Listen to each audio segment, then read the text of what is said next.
I'm Jasmine Moradi, and you're listening to the Queens of Tech podcast, a podcast series about raising the voice of workplace champions.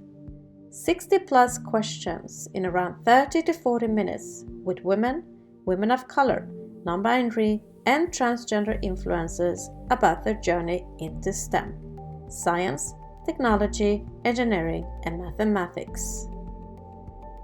I started the Queens of Tech podcast initiative in May 2022 because I would like to retain more women, women of color, non-binary, and transgenders in the tech industry. Talent is out there, but our work environment needs to improve for all to feel safer, stay authentic, and to be valued for our contributions. My vision is to raise the workplace ecosystem for all in tech by killing the imposter syndrome, stopping bad behavior, and increasing equity opportunities. Each podcast talk is built around 60 plus questions regarding upbringing, education, career path, DIB, and future advice. My mission is to bridge a gap between schools and workplaces by getting into the heart of my guest's personal life and career journey to inspire other girls, women of color, non-binary, and transgenders to unleash their full potential to reach top leadership roles in the tech industry. My goal is to raise the voices of tech champions around the world and together with companies, investors, and politicians, raise the challenges and opportunities around equity, inclusive, diversity, and belonging in our workplaces. Enough is enough. I would like to enforce companies to build a sustainable, inclusive culture to retain diverse talent so we keep the workforce power equity to continue building future diverse and inclusive products. Representation matters. Your voice matters. In this episode, I'm very excited to welcome my guest, tech queen Kelly Evans, co-founder of Screws and Stilettos. Hi, Kelly. How are you? Hi, I'm great. Thank you. Thank you very much for having me. Well, I'm very happy to have you joining us, and it was so lovely to interview your sister. So now I'm very interested to get to know you. How are you today? I'm good. Thank you. It's funny because people always ask if Courtney and I are twins. We're not twins, but we do look similar, but we kind of like a yin and yang. We complement each other very well in our strengths and weaknesses. So now let us dive into your journey into STEM. Hope you're ready for the Queen of Tech 60 plus questions. Go ahead. Let's warm up with a few fun facts about you. How would you describe your personality in 3 hashtags? Motivated, trusting, and problem solver. How would you summarize your life in 3 sentences? I'm very much a problem solving, go ahead first, no challenge type of person. And I really love to roll up my sleeves and get into the groove of life, no matter whether it's work or life or family or anything, is really kind of be present in anything I'm in. What kind of music stimulates and motivates you the most? Music that has a history to me. I don't honestly listen to current music when it's current. I kind of experience the music in some way in my life. To me, it has some sort of relationship. That's what motivates me the most. So like if I'm needing like something to boost my energy, I'll listen to something like Whitney Houston or something that's like so old and so random. But I think that's my childhood dancing with my sisters and it like pumps me up. And what is your personal motto? I like who I'm wearing them. One is You Are My Sunshine. And the other one is Enjoy the Journey. And what is your favorite book? I have a 6 and 7-year-old and they write, no matter how short it is, it's raw and it's eye-opening and it's amazing to see from a little child how much they come up with. And it's not edited and polished like the rest of the world. And I like that. What is your favorite podcast?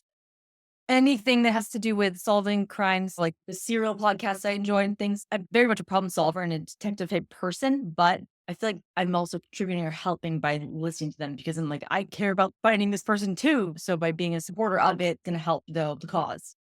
Mac or PC? I've done a lot of work PCs, but Mac just talks to me.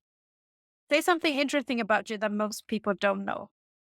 I graduated top of my class law school and passed the Florida bar for the first time, but I never wanted to practice law. I wanted to be able to change the world. And I thought I needed to understand a lot to do that. What is your hidden talent? I'm licensed in phlebotomy at IB and for infusion. I can do my daughter's nursing. And if you were going to write a book about your life, what would the title be? Enjoy the Journey. Great start, Kelly. Now, let us dig deeper. Our childhood has a profound effect on our adulthood.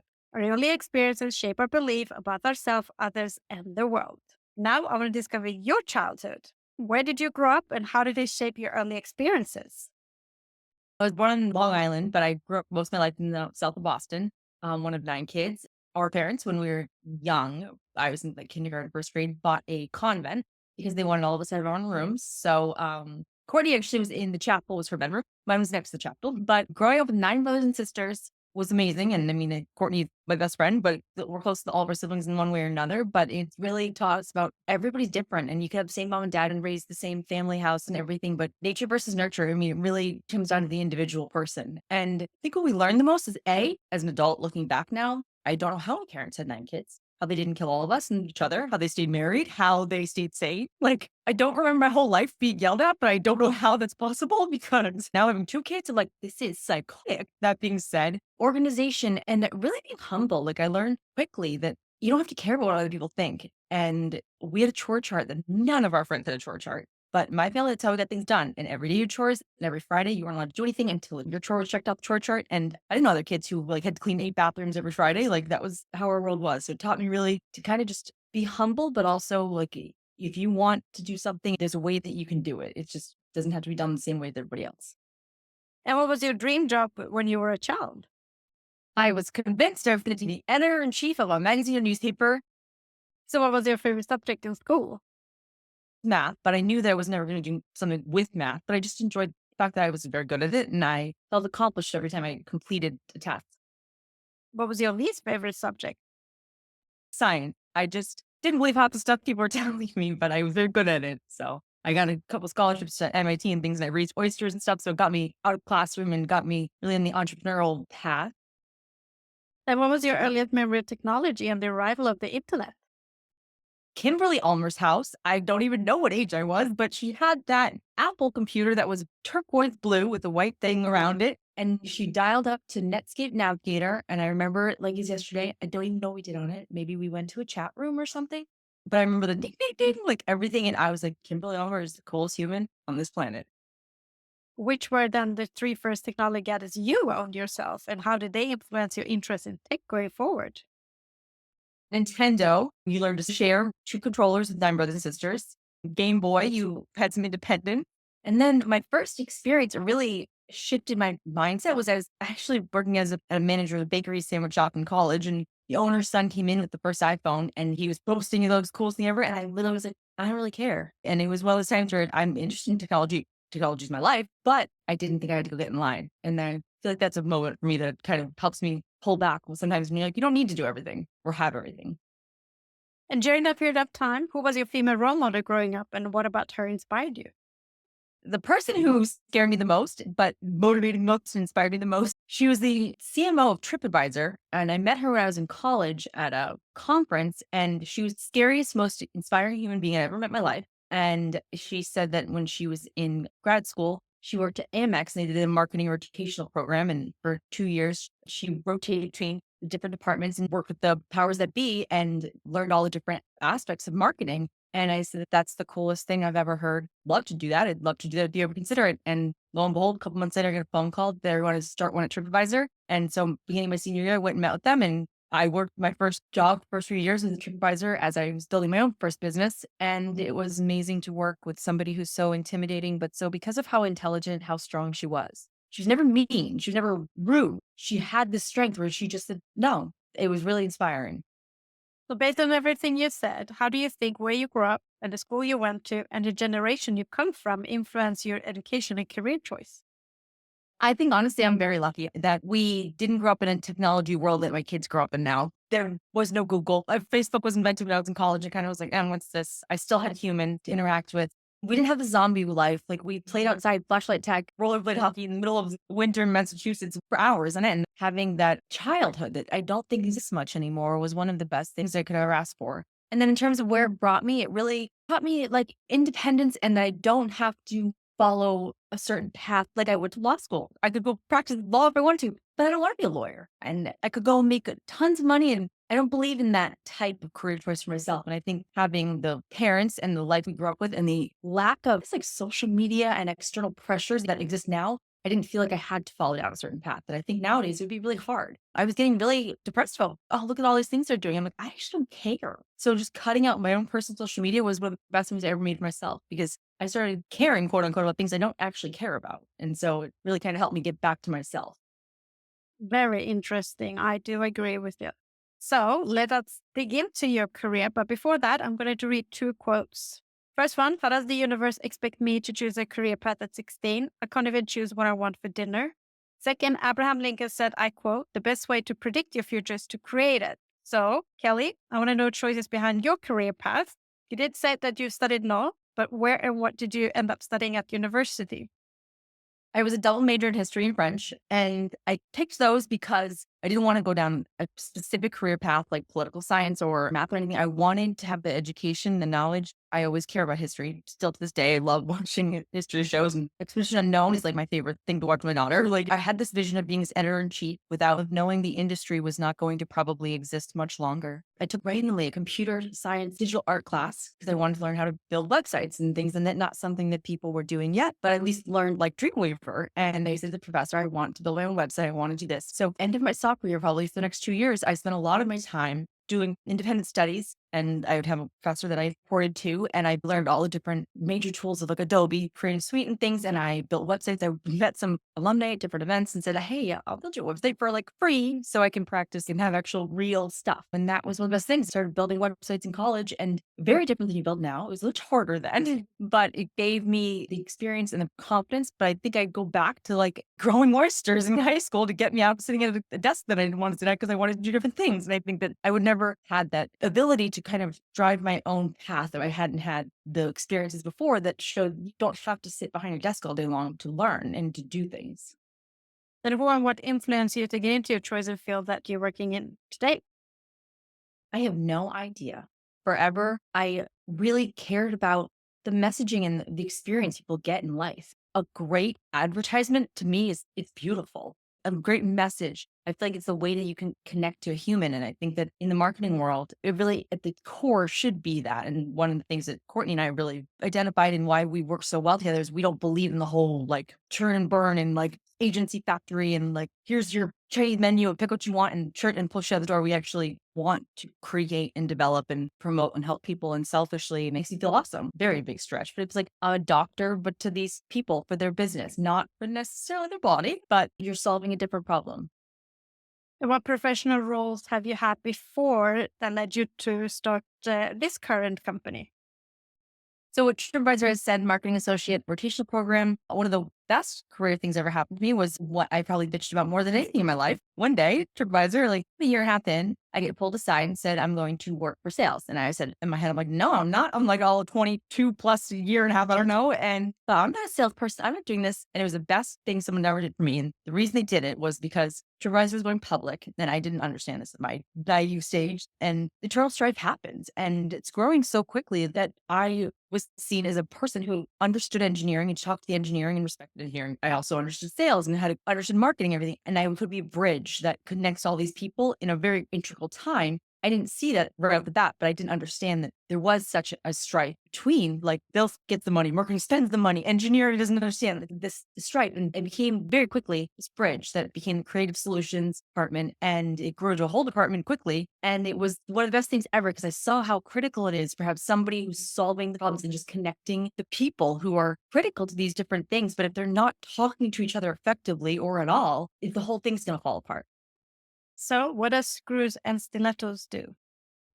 We are a boutique team that focuses on helping small businesses, individuals, larger businesses. Some of our clients are very large, just move the needle and solve problems that they have. Yes, of course, we have similar things that certain clients come to us for. We are word of mouth, but sometimes people stumble upon us elsewhere. But really what we are is we're very skilled and talented and successful at finding an issue, identifying the problem, coming up with the solutions, and then making them happen. And what are our biggest things is we do it. You're not going to talk to me and after you sign on the dotted line, hand you over to somebody who's fresh out of college, doesn't know what they're doing. I'm going to be the one solving the problem for you. I'm going to be the one carrying through. I'm going to be the one holding myself accountable for it. Same with Courtney. So as I said before, we're great yin and yang where I can build an amazing website, amazing marketing, promotional tools and things. Courtney on the back end, there's nobody better at SEO and SEM than Courtney. Honestly, I'm not just saying it. Really, I've never met anybody who's better. I can do a great B plus, like A minus job on it. If I give it to Courtney, it's magic. It's a great dynamic where we know each other's strengths and weaknesses. And even with Courtney, she'll make a web page sent to me and say, hey, can you spruce it up? And it's a great respect. But really what we do is just help people with their problems. But the best day for us is when we get fired, when we solve the problem, when we've taught them everything they need to know, and they can go off on their own and they don't need us. We don't want to be the baggage somebody has to carry forever. We want to help them get to where they need to be.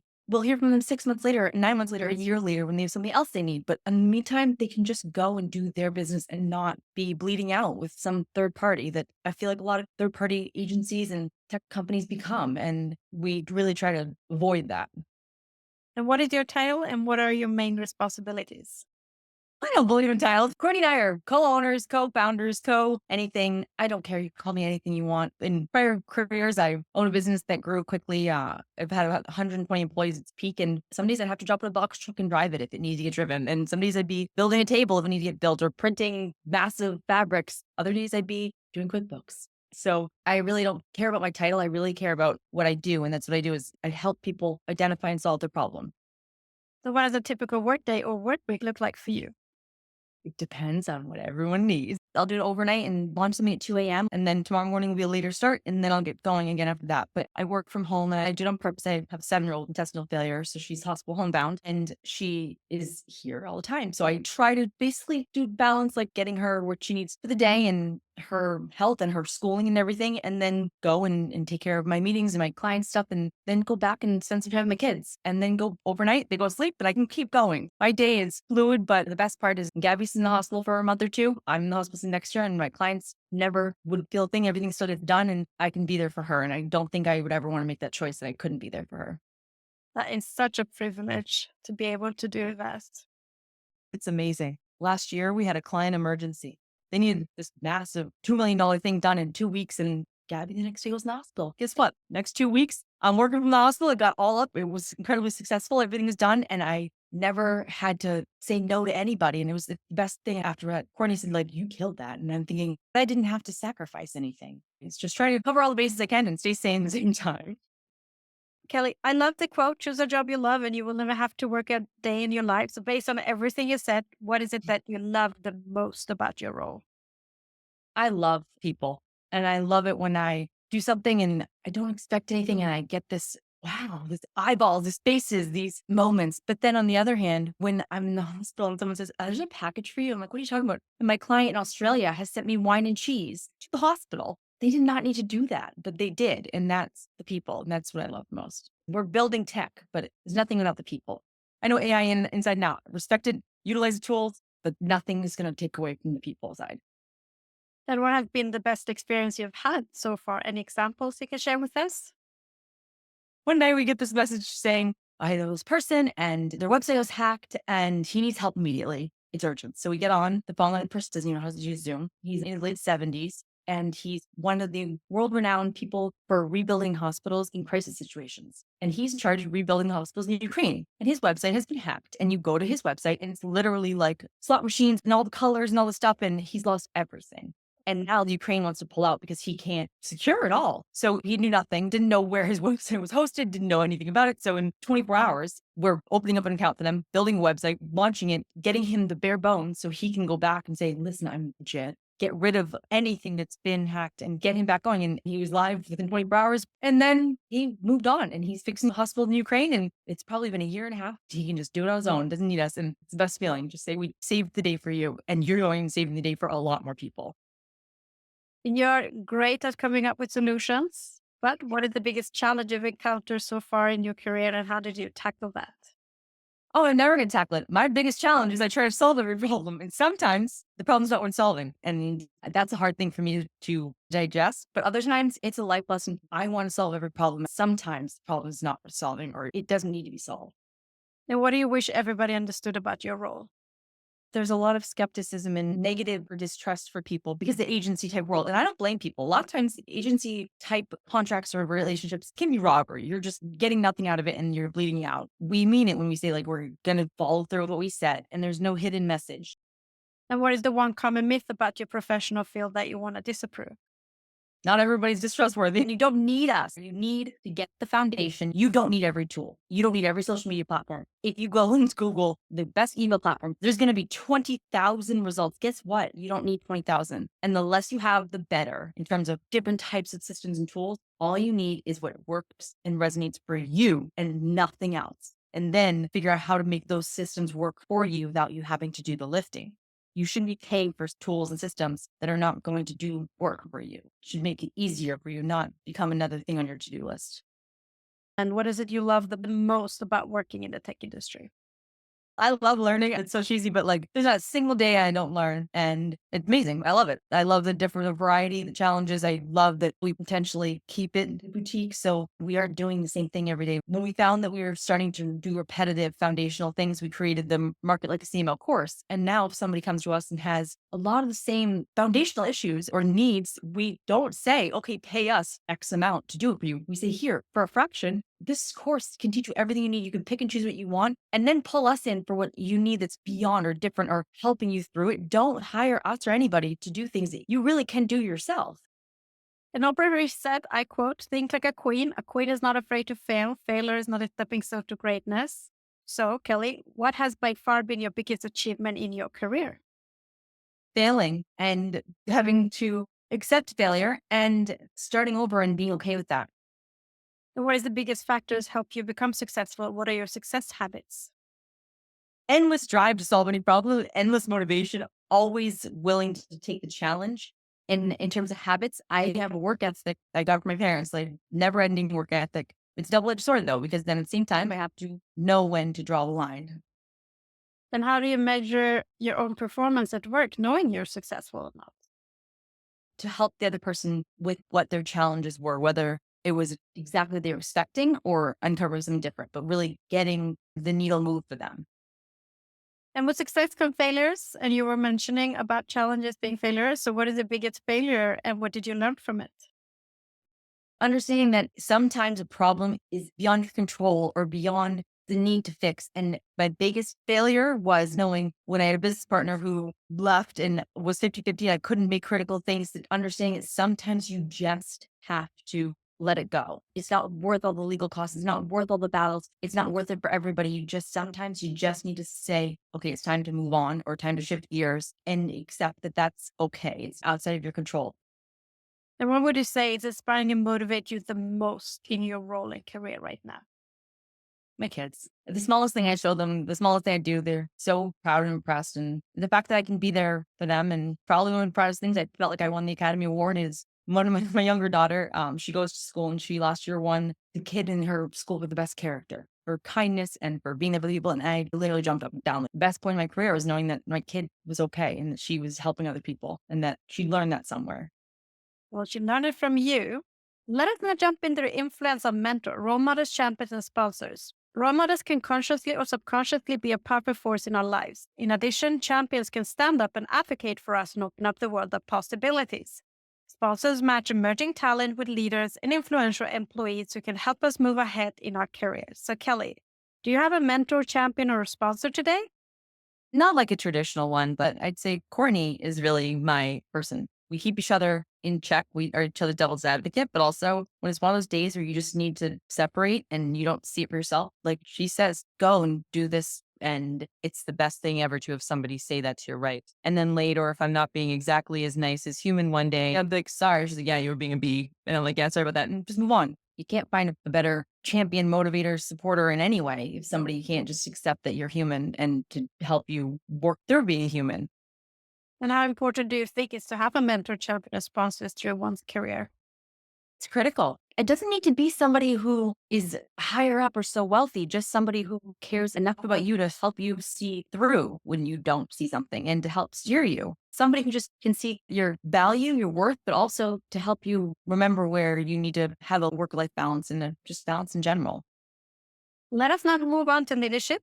Adina Friedman, President and CEO of Nasdaq, said, I quote, empowering those around you to be heard and valued makes a difference between a leader who simply instructs and one who inspires. And Shirley Sandberg, ex-COO of Facebook, said, I quote, leadership is about making others better as a result of your presence and making sure that the impact lasts in your absence. So, Kelly, what does leadership mean to you?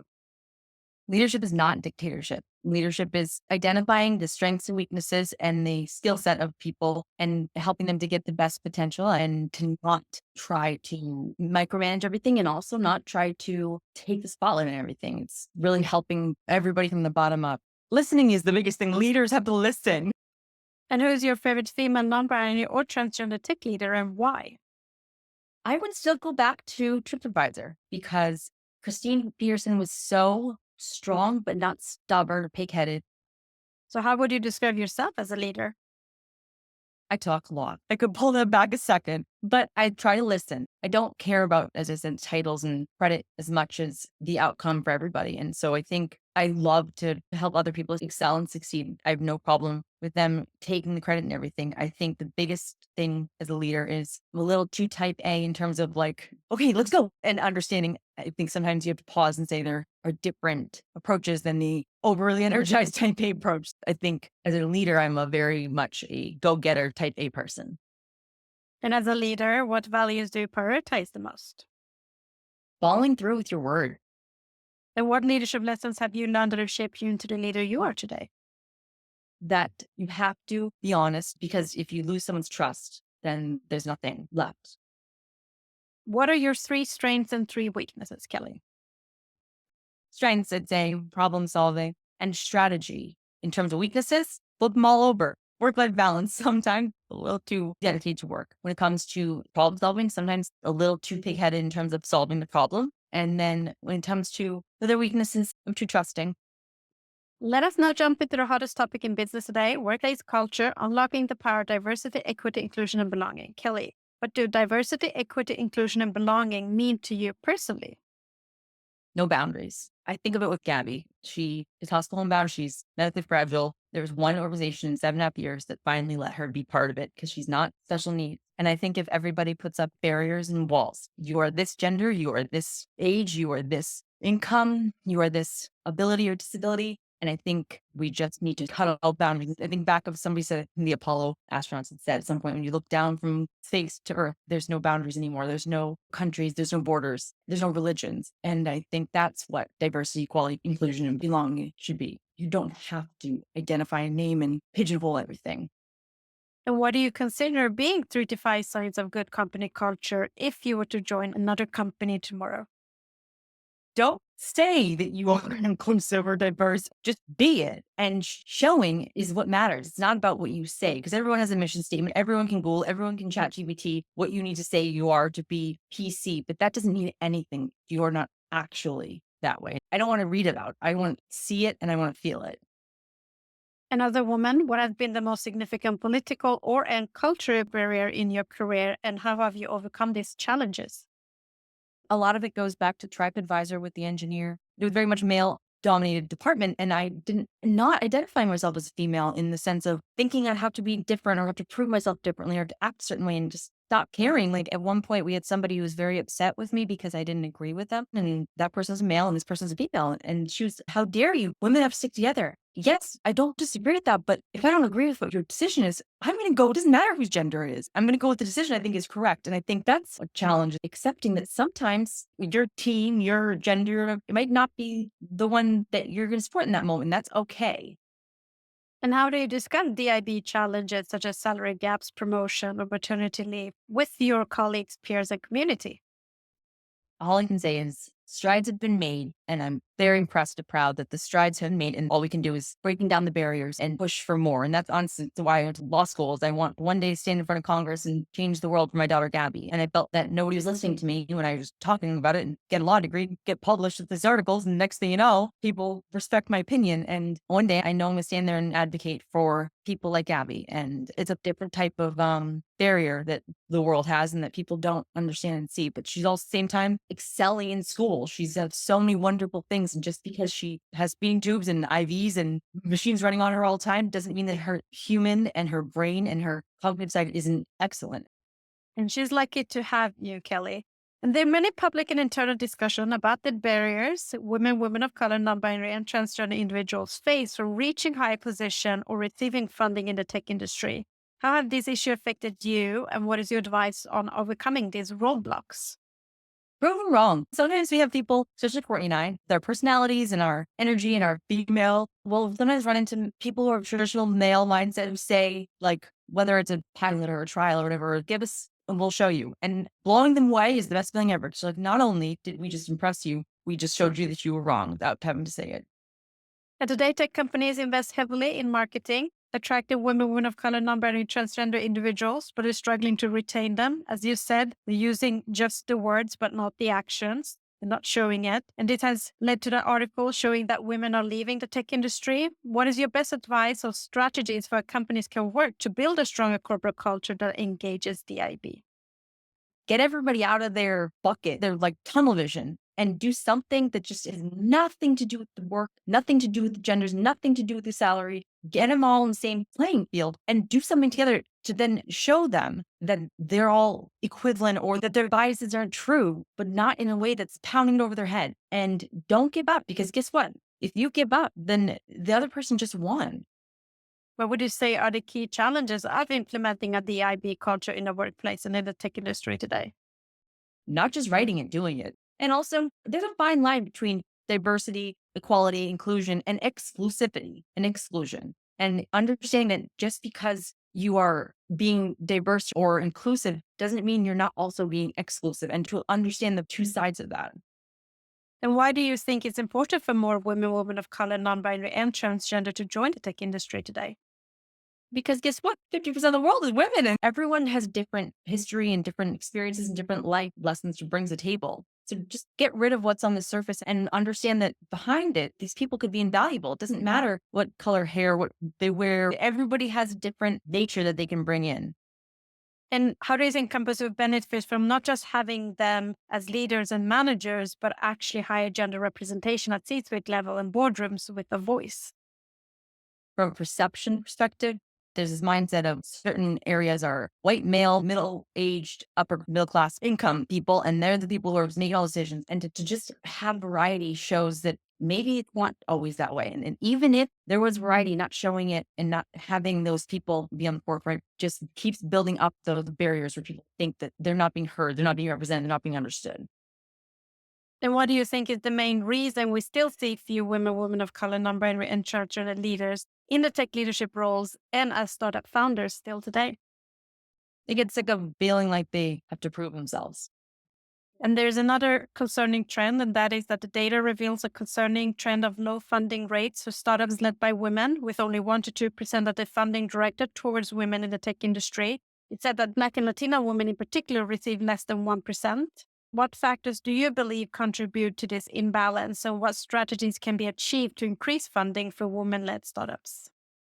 So I have to just play devil's advocate on that. I think you have to look at statistics in a couple different ways. Is if you had 100 people in the room, is only 2 people going to get funding because they're female? Or is it that 98 men showed up and only 2 women showed up? I think you have to look at it that way. Not enough women standing up and asking because they don't feel like they can, or they don't think they can, they don't think it's out there. Or more men are obtaining it because they're showing up, they're asking for it. Or is it that in the room of 100 people, it's 50-50, only 2 women are getting it? So I think you have to look at it both ways and understand women have to step up and ask and show their worth, and don't feel like you can't, because the goal of the guy standing up there, he's going on a Shark Tank, no problem. There should be equivalent amount. If you don't ask, you're not going to get it. And we're never going to move the numbers if you're not asking. And how much do you think the tech industry has changed regarding DIB since you joined? I don't even think it was talked about. Even just in 2 years is mind blowing. I hope it's not just the talk, as I said, it's the show. But at one point, we aren't having to say DEIB. We aren't having to have this as a segregated conversation, because it's just the barriers aren't there. And across the board, not just about gender, not just about nationality, across the board. Just go back to space. You look down, everyone on the same playing field. And looking back on your career, what one thing would you have changed in your working environment to break the bias?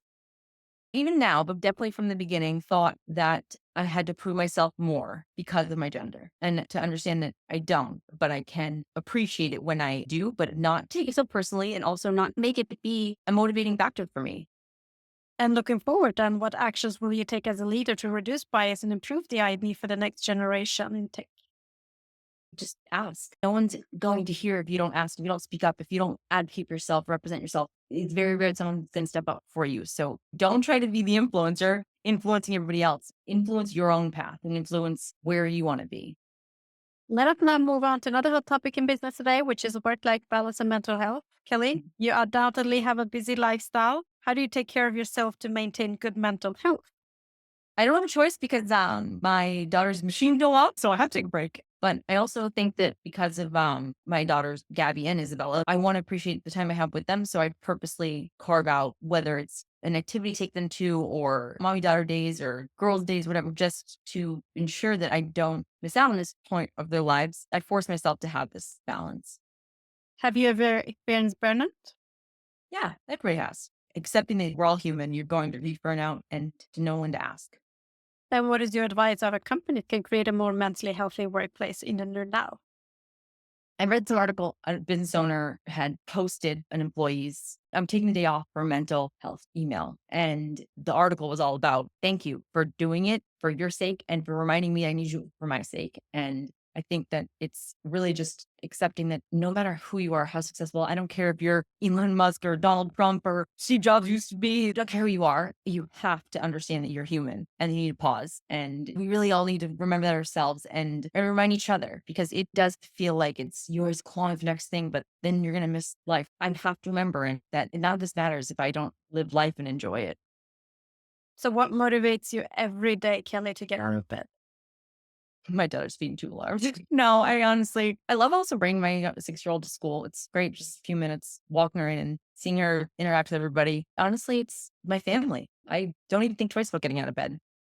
Now let us wrap up with a few words of wisdom and a piece of advice for our listeners. What is the best piece of advice you've been given, Kelly, that has helped you during setbacks in your role and career?